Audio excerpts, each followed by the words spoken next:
Mau mulai investasi? Yuk mulai aja sekarang. Sekarang untuk investasi sangat mudah. Banyak platform online yang mengizinkan kita untuk berinvestasi dengan mudah.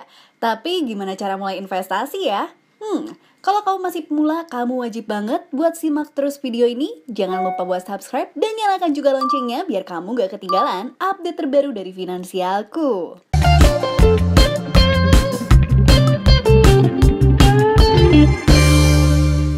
Oke, langsung aja nih buat kalian yang udah penasaran gimana caranya memulai investasi untuk para pemula.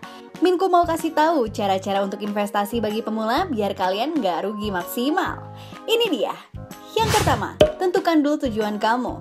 Hal pertama yang harus kamu lakukan adalah kamu harus punya tujuan dari investasi kamu. Hal ini dilakukan agar investasi kamu terarah. Apa untuk belajar? Untuk dana darurat? Untuk dana pernikahan? Setelah itu, kamu tentukan berapa nominal yang kamu butuhkan untuk memenuhi tujuan kamu tersebut. Misalnya kamu mau menikah dan membutuhkan dana sebesar 100 juta rupiah.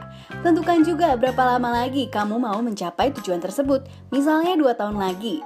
Jangan lupa, perhitungkan juga inflasi dan lain sebagainya. Perhitungkan secara detail. Kamu bisa pakai aplikasi Finansialku buat bantuin kamu menghitung secara detail. Setelah itu, kamu akan mendapatkan perhitungan berapa jumlah yang harus kamu kumpulkan tiap bulannya.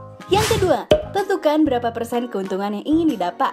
Di awal, kamu harus menentukan perkiraan keuntungan yang pengen kamu dapatkan dari investasi ini. Buat perencanaan berapa keuntungan yang ingin didapat. Jangan sampai kamu asal investasi tanpa tahu berapa perkiraan keuntungan yang akan kamu dapatkan tiap bulannya. Yang ketiga, tentukan jumlah resiko yang bisa kamu tolerir.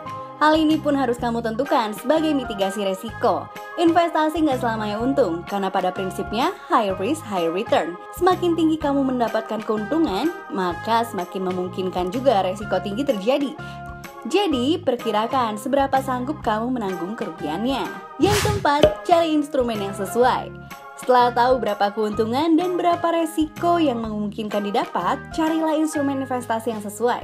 Misalnya kamu nggak mau resiko tinggi dan nggak begitu butuh keuntungan yang besar. Kamu bisa memasukkan ke dalam reksadana pasar uang.